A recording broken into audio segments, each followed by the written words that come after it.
604 Records presents Versus, and I am this week's episode host, Ingrid Borges, and my guest is Andrew Bishop from WAASH. Hello. And many other bands, but today we're going to talk about WAASH. How's it going? Well, no complaints. So I kind of wanted to see from the very beginning, what would be your first memory of you making music? If you can remember. My or first someone told you, I guess. memory, playing music, really? Or just music in general? What do kids do? You just sing a song or something? Yeah. Yeah, oh gosh. Coincidentally enough, it was with a friend who I'm about to go fly to Toronto on Friday for his wedding. But yeah, we were I don't know, 9 years old, 10 years old or something. We were into music, and his dad was his parents were split, and his dad each week would mail us guitar magazines, and guitar magazines like Jimi Hendrix, bootlegs, and weed, really. And he would send them up to us, and we would get a package once a week. His dad was a total hippie and sold grass down here in Vancouver. We grew up in the interior. So we would get these packages once a week, and then he got us really into classic rock and into smoking grass, and there we go, And then we started playing music together. Do you think you started playing guitar first or writing lyrics first? Ooh, I actually started with bass first a little bit, and then guitar, I would think, but lyrics pretty close. I was singing and playing guitar. Fronting a band, whatever that would mean at about 11 or 12 years old, but we were kind of doing it around then. Did you have a band at 11 or I did. maybe? Yeah. What was the name? Oh my, we were called Malt, M-A-L-T. Nice. Yeah, I know, right? Yeah, I was it was funny. Did you do anything in high school? Were you in band or just? I played a little bit. I played a little bit of tenor sax, but didn't stick with it too much. I preferred to play guitar, and if I remember correctly, in high school band, maybe one person plays guitar. You know what I mean? I think I was maybe it was a coveted spot or something like that. But and what was your first professional band? Was it Alex Little and Suspicious Minds or? No, first professional band. What's your definition of professional? I guess, really? Releasing a song. Does that make you professional? Yeah, exactly. I was what is it?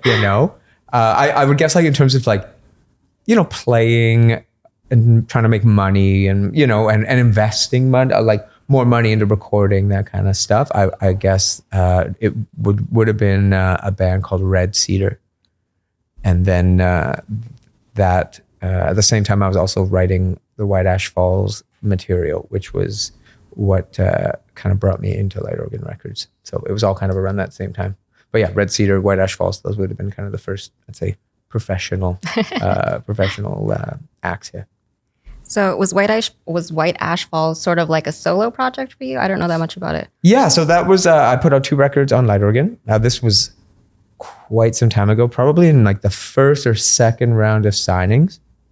So this would have been 12, 13 years ago, maybe at least. And it started off kind of as a solo stuff. At the time I was touring, playing bass for a couple bands, and then I had Red Cedar, which I was fronting, and I was also writing kind of some country folk stuff. So I made a couple records in that world. Did a couple Canadian tours, did all the gigging, all that kind of stuff. And that was kind of that was it, And then what made you want to start your current project, WAASH? Ooh, I don't know, something a little different. White Ash Falls was the last time I was kind of singing, fronting a band, I guess, and that would have really ended, I would say, probably close to 10 years ago, to be honest, in terms of hustling, and then I kind of took more of a side role in a lot of bands. So at the same time, White Ash Falls signed another band I play in, Twin River. We also signed to Light Organ. So at the time, I was able to kind of focus on Twin River and doing the co-writing with Courtney. She took more of the lead and was doing the vocals and lyrics in that band. So I just kind of got to play my guitar, help with production, and then kind of similar thing with Suspicious Minds. Yeah. So does it feel nerve-wracking to be a front man again, or it's just riding a bike? It was a little bit at first. It had been a while. It was more do I have it? You know what I mean? I was oh, can I still do this? And especially with the first White Ash Falls record, it had been, the first WAASH record, it had been quite some time. So I went out and saw an old friend of mine, Colin Stewart, who's a recording engineer and producer. And we'd worked together for years. And I think now we've made 14, 15 records together. Like it's someone I trust quite well. So I was like, if I got to go see a friend. And for the most part, it was just him and I kind of nerding out at him and his wife's beautiful place out in Saanich. Sweet. Yeah. And I could still do it. So I felt good. Yeah. Nice. And I know like it sort of started out solo, but now you have this incredible band. Like everybody's in it. Louise Burns, Cody Hiles, James Younger. So what made you want to add all these people to your group? I was fortunate enough to have Cody with me on the first record, playing drums, and same with Mike Rosen. And Louise sang on the first one. But very fortunate even just to have timing to get everybody together because it's so tough. When was making this record, I wanted to still have Louise involved if possible, and same with Cody and Mike. And just the nature of the timing, just everybody was available, and I wanted to try bringing everybody in, so I did. And I have to say, it worked out pretty well.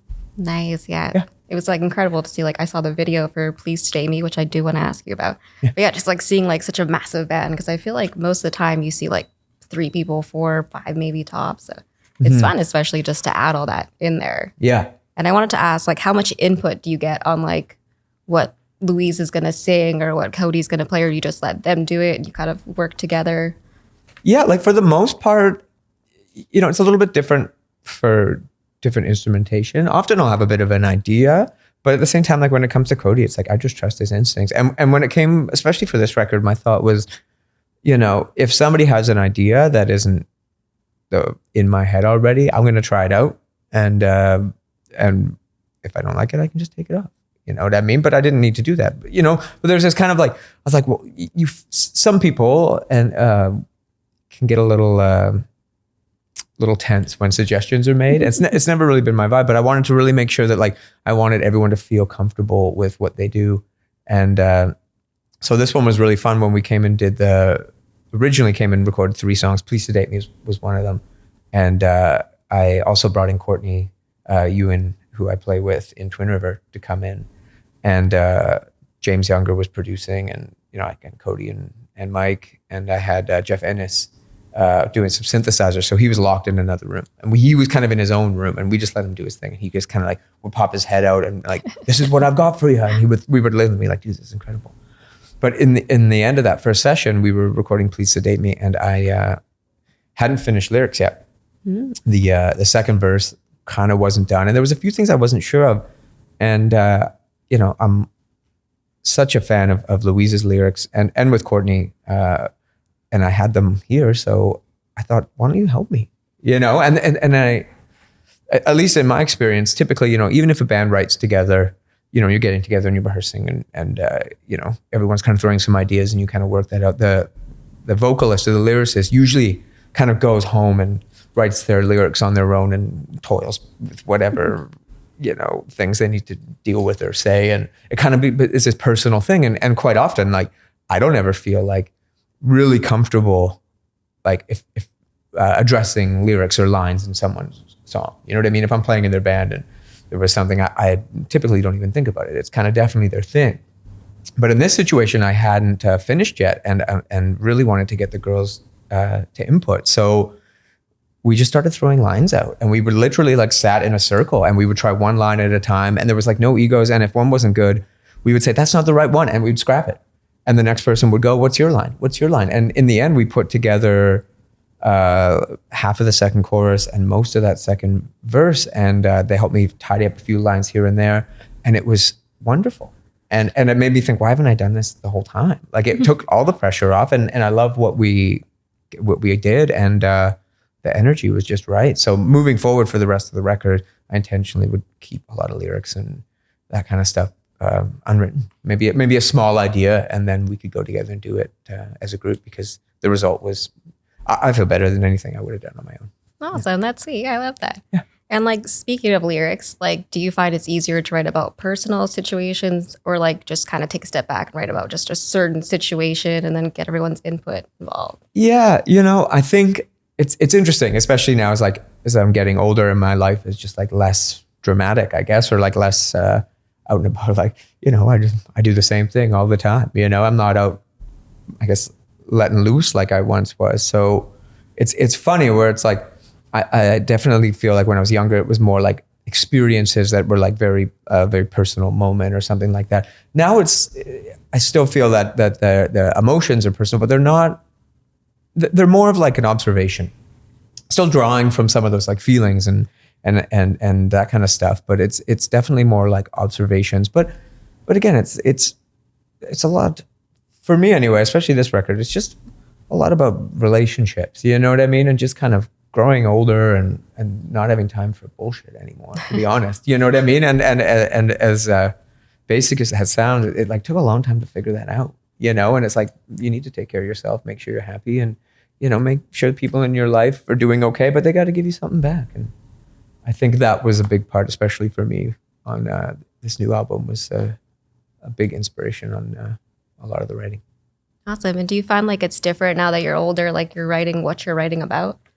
No, it's for me, it's a lot of the times it's just been about relationships, whether it's romantic or personal. The line gets really blurred. The truth is our friendships can be just as impactful in your life or just as much of a connection as your romantic relationships.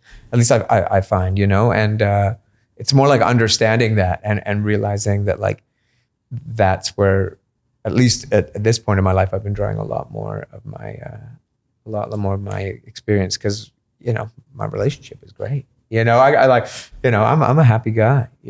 So it's the other stuff that bothers me. But if you were to probably read the lyrics, you'd probably think I'm just went through like a breakup or something like that. You know what I mean? It's like no, I'm good. So how do you hope your music makes people feel? I don't know. I hope you think a little bit, but at the same time, I just want people to dance. It's as heavy as the lyric or theme can be. I think most of this new record you could just still dance to, and then you think about it a little bit, and maybe you can go a little deeper. But I just want people to groove. Tap your toe. I wanted to like make someone move when they don't even realize. You sit down and you start to like shake a little bit or something, and like, you're not even thinking about the music. That's what I wanted to do. I think it's funny because I didn't really pay attention to lyrics when I was listening to like "Please Sedate Me." It's a fun song. Yeah. But then you kind of think about it. You're like, well, actually, what he's saying is like, "Please sedate me," which is kind of an intense thing to say. Yeah. And I think of the Ramones song was what I was thinking of, like, I Want to Be Sedated. Yeah. And I was like, what a different vibe both of those songs are putting out. Totally. Yeah. No, 100%. And I'm glad that was how you felt too, right? Like right away, you were like, you picked up on the vibe. It feels good. It's energetic. And then you listen and it's like actually a little bit darker, Yeah. That's kind of some of my favorite music, especially, Depeche Mode or like some of this kind of stuff where you're like, oh, I could put it on. It's like, it makes me want to dance, but at the same time, I want to cry. And I'm going to cry and I'm going to dance, and that's going to be all right. That's how I feel. So do you think sometimes the lyrics are more important than the music, or? I don't know. I don't know about that. I think, because again, like you were saying, not everyone listens to the lyrics. Not everybody listens to the music. So I think they play an equal role. But, I think there's also a lot of stuff out there where the lyrics aren't the greatest and like people love it. So it's just like, if it hits, it hits. And that's like really all that matters, makes someone move, then you've done it. Cool. And I know you're coming out with your album that's self-titled, actually. So how do you decide when an album's going to be self-titled? Oh, I don't know. I couldn't think. I didn't want to think of another. I didn't want to think of anything else. Even it looked right, and the way that I just again pictured the name and the just the title WAASH on it, to me it was nice and clean. Easy. Rolled off the tongue. So, you get, you don't really get many chances to do that. So I was like, okay, I'm just going to do it. And that's it, Perfect. Yeah. And I just want to wrap things up by saying, what's next for you? Ooh, okay. The album's coming out. I think there's another album's new coming song. out, some gigging, would love to hop back in the studio. I got some new ideas kind of, perking a little bit, jamming, getting rehearsals ready, that kind of stuff. But for the most part, I think working on new material and hopefully having a good summer. Yeah. Yeah. Finally, it's going to warm up. It is. Yes. All right. Thanks for watching. This has been 604 Records Presents Verses with Ingrid Borges with our guest, Andrew Bishop. Thank you.